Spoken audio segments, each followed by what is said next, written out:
Somos movidos à energia humana para superar desafios e criar soluções inovadoras por uma energia acessível e cada vez mais limpa. Há 110 anos de Brasil é pra comemorar. Pioneira na terra, no céu e no mar. ExxonMobil, tanta história boa pra contar. Esse é só o começo de uma grande história. Nossa trajetória continua, com presença e identidade cada vez mais fortes. Outras metas, diferentes rotas e novas direções estão por vir. É assim que a Carum avança, uma jornada contínua no caminho da evolução. Onde tem produção offshore com inovação e segurança, tem Nodec. Desde 2003, apoiando a indústria de óleo e gás brasileira.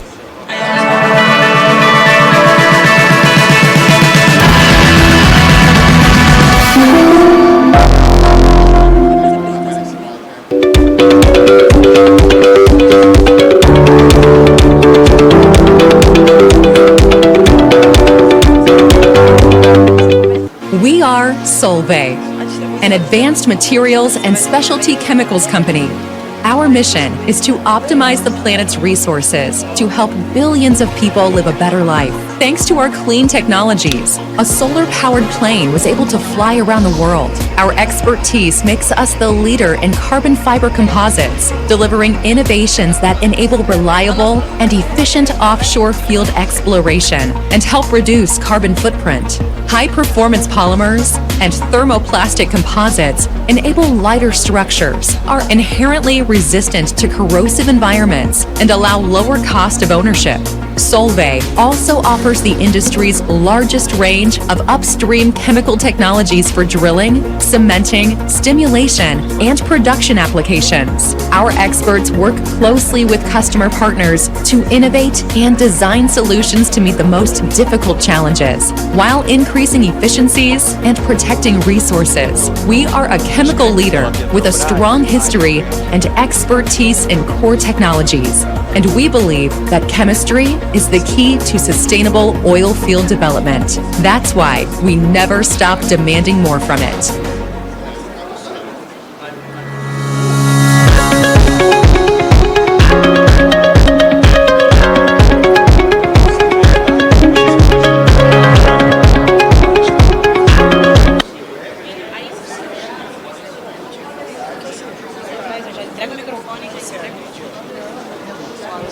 Já entrega o fonezinho, entendeu?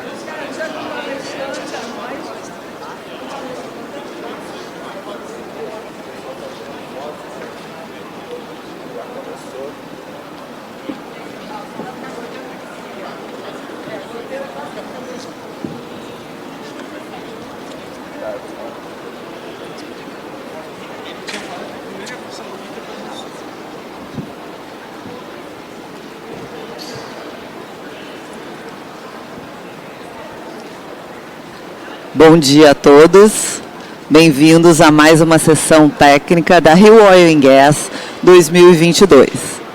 Eu sou Ana Mandelli, gerente de distribuição de combustíveis no Instituto Brasileiro de Petróleo e Gás.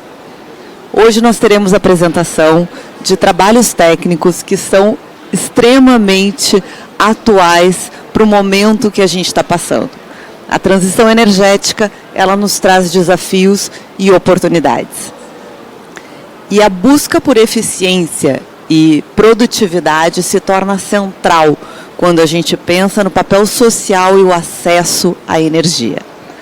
Eu gostaria de começar com o nosso primeiro trabalho, Luiz. Deixa eu só. Aqui, desculpa. O Luiz Adolfo Beckenstein. Ele vai nos falar um pouquinho sobre o impacto global dos megacomplexos de refino petroquímicos chineses na indústria de downstream. O Luiz é bacharel em Economia pela UFRJ, mestre e doutorando em Economia pela UF, Há 13 anos trabalha na Petrobras e tem experiência em diversas áreas da empresa. Luiz, por favor. Bom dia a todos. Muito obrigado aqui. Vou começar falando sobre esse tema, né, um tema extremamente relevante. Quando a gente olha a China hoje, ela é um dos grandes consumidores, um dos grandes motores de demanda de energia pelo mundo, em todos os tipos de energia, em todas as áreas. E isso vem muito no contexto dos planos de desenvolvimento chineses. Desde o quarto plano quinquenal, no final dos anos 70, a China tem tido uma preocupação muito forte com o desenvolvimento de indústrias básicas, principalmente energia e químicos, e isso está muito relacionado a questões de segurança energética e segurança de abastecimento, porque isso é o motor para o desenvolvimento de várias outras indústrias. Então, a China ela tem como um dos seus norteadores, e isso notadamente no 14º plano quinquenal, que é o atual, essa questão da segurança energética, da segurança de abastecimento, tem sido pautada e desenvolvida de uma forma muito forte pelo governo. A China, ela tem, diferentemente de outros países, ela tem uma estratégia que a gente chama de market shaping ou market creation, que ela é relacionada a você não só se inserir nos mercados na forma que eles estão, mas você moldar esses mercados daquela maneira que você consiga efetivamente influenciá-lo, e muitas vezes tem até um controle sobre esses mercados. Então, esses planos, né, os principais são os planos quinquenais, mas vários outros planos também, né, eles têm tentado atacar pesadamente essa questão, e principalmente no contexto da transição energética, a China ela tem usado isso como um motor para o desenvolvimento de sua competitividade e desenvolvimento dessas indústrias. O downstream mundial está passando por intensas transformações. Se você pega lá o último relatório da Agência Internacional de Energia, você vê as projeções dele, você vê a importância da indústria de óleo e gás, mesmo no horizonte de 2050, se você pegar lá o cenário base, você vê o quanto isso está pautado. Mas só que você tem também, apesar de óleo e gás continuar extremamente importante na matriz energética global, você tem mudanças significativas. Uma dessas principais mudanças é no eixo de demanda dos produtos. Então ali você sai dos países desenvolvidos para principalmente a Ásia, notadamente a China, mas também a Índia, ela vem muito forte demandando. E daí isso abre muitas possibilidades, né, que a China, a semelhança de vários outros produtos, ela usa esse mercado, essa força do mercado dela para atrair indústrias e fazer com que essas indústrias se moldem àqueles planos estratégicos do governo, na linha do que eu falei dos planos quinquenais e vários outros planos que foram lançados em 2020 e 2021 nesse sentido. Você tem também uma mudança muito forte, né, nos hábitos de consumo. Então você tem a eletrificação dos carros que diminui fortemente a demanda por combustíveis fósseis, de gasolina, diesel. Você tem a questão do teletrabalho, que é uma tendência fortíssima. Teve um estudo que foi feito recentemente, mostrou que nos países desenvolvidos você pode ter até 50% da força de trabalho, né, os países desenvolvidos têm uma mão de obra mais qualificada, então até 50% da força de trabalho pode vir a trabalhar à distância. E qual o impacto disso? Você afeta diretamente a questão da demanda por transporte, né? Então, que é o principal driver lá de demanda por combustíveis. Você tem também a questão de mudança de hábitos de consumo, né? Hoje, aquela questão, antigamente você tinha muito a questão de ter um carro, né? Então você tinha a questão da posse, eu tenho que ter o meu carro. Agora não, muita gente aí está optando usar, no caso do Brasil, esses aplicativos de mobilidade, como Uber e outros, muita gente está usando, mas em vários outros países você tem sistemas mais avançados de compartilhamento de veículos em estações, muito parecido com o que a gente tem hoje aqui com as bicicletas. Você tem isso muito forte em outros países. E outra questão também extremamente relevante é o que a gente chama de waste management, né, que é a questão da reciclagem, o reuso e evitar o uso, né, o gasto desnecessário. E daí você tem nessa esteira a questão dos single-use plastics e todas as restrições que estão vindo nesse sentido. E o que isso causa, né? Você causa uma mudança muito forte na matriz energética e na disponibilidade de matérias-primas para a refina e para a petroquímica. Então você tem uma série de impactos, né, que são decorrente disso.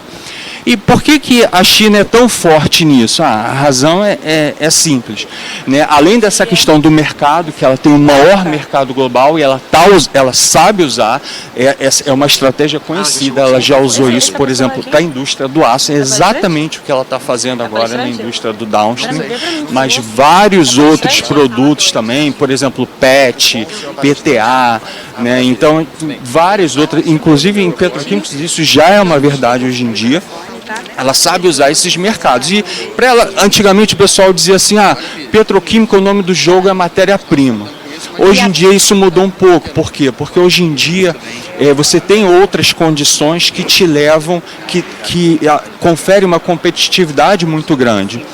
Então, por exemplo, economias de escala e escopo. Quando você fala em downstream, né, praticamente o conceito de economia em escala e escopo praticamente foi inventado por uma refinaria, você poderia dizer assim, porque necessariamente você tem que fazer uma série de produtos, obrigatoriamente, coprodutos, subprodutos.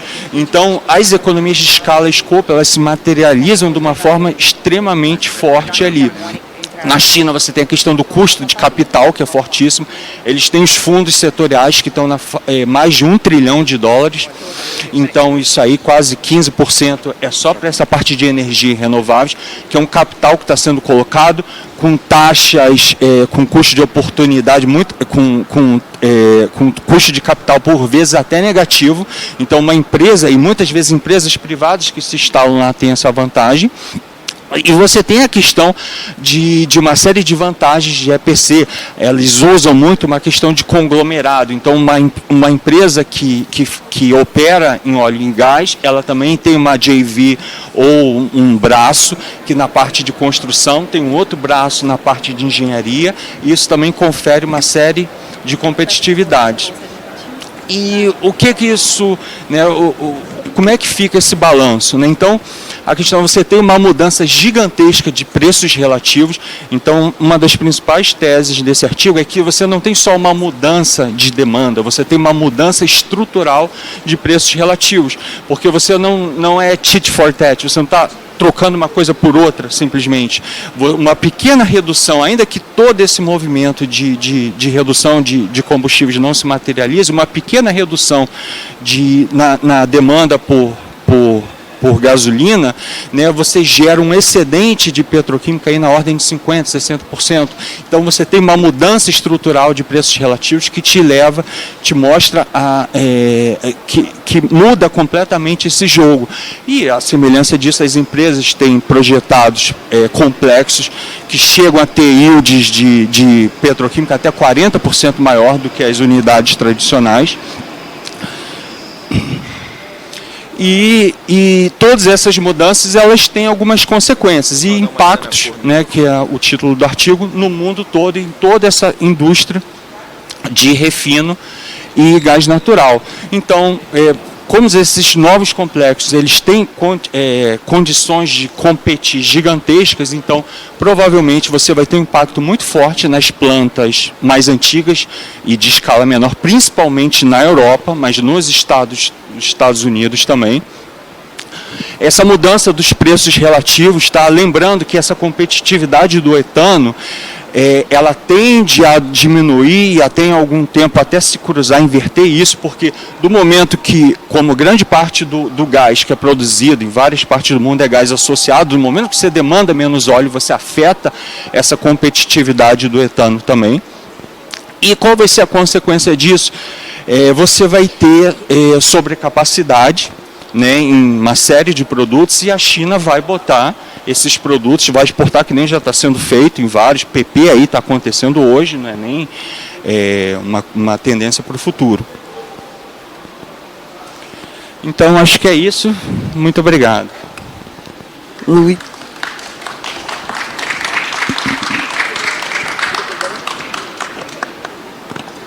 Luiz, muito bom, muito obrigada. Eu acho que a gente já está vivendo aí esse momento da guerra da Ucrânia e da Rússia. A gente já viveu aí momentos disruptivos na nossa logística. O que você está colocando para a gente é uma nova possibilidade de outras mudanças extremamente importantes. Gente, eu tenho várias perguntas para vocês, mas a gente tem um tempo super pequeno, então eu vou tentar fazer uma perguntinha para cada um, porque eu fiquei com várias questões interessantes. Vou começar com o Luiz. Claro. Luiz, me fala um pouquinho, na tua opinião, a transição energética que já está acontecendo, que já é uma realidade, esses megacomplexos chineses vão ser menos afetados pela transição? Vai ser mais fácil para eles? Eu não tenho dúvida de que esses megacomplexos, e juntamente com a transição energética, eles vão mudar completamente essa dinâmica do downstream, especificamente do refino e da petroquímica. Porque um exemplo até que eu gosto de dar, né, quem acompanha muito o mercado de petróleo, você pega lá, antes de 2008, do shale gas, do tight oil nos Estados Unidos, você traçava lá a curva do petróleo, do WTI, junto com o gás americano Henry Hub, você via que andava certinho. Quando chega o shale gas, você tem uma disruptura. Então aquilo passa a andar diferente. Então eu acho que essa mudança, que é muito causada pela transição energética, ela vai mudar completamente a dinâmica de preços relativos. Eu acho que a forma que a gente via, por exemplo, a gente precificava gasolina e diesel de uma forma, e sempre naquela lógica, Brent mais, e vai botando os deltazinhos, você vai mudar completamente essa forma de precificação. Em alguns casos você vai até cruzar, e isso vai ser fundamental para essa indústria, e esses complexos eles estão mais preparados do que todas as iniciativas de acesso de matéria-prima, as iniciativas de cinturão uma rota, a questão da iniciativa justamente para cinturão uma rota da seda marítima, que é justamente essa questão que todo mundo está de olho, de aproveitar essa questão do mar para acessar produtos e serviços. Então, eu não tenho dúvida de que a China vai estar entre os principais ali na questão da estrutura de custos. Obviamente não alcança a Arábia Saudita, mas o Oriente Médio de forma geral, mas vai estar ali nas cabeças da estrutura de custo. E eu acho que esse mundo que a gente vai ter um mundo muito diferente do que o mundo que a gente está projetando hoje, até um mundo com transição energética, mas ainda assim um mundo onde petróleo e gás vão ter uma relevância ainda muito grande, mesmo em 2050, não sou eu que estou falando isso, a Agência Internacional de Energia, se você for lá com lupa nos dados, você vê que mesmo no Net Zero Scenario, óleo e gás ainda tem um peso muito grande. Então eu acho que é importante a gente atentar essas sutilezas, de como vai mudar, que a gente fala muito da questão da demanda, mas a gente esquece a demanda a questão dos preços. Eu acho que os preços vão ser o game changer dessa questão. E como dizem os chineses, eles sempre prestam atenção a isso, eles falam de Huigei de Hao de Jian, sempre questão de você ficar de olho em quem está preparado para o futuro. E eu acho que nisso, essa questão de se preparar para o futuro, eles estão na frente. Estão na frente. Muito legal. Deixa eu pegar o teu gancho falando dessas rotas marítimas, e aí, Nilton, vou te perguntar.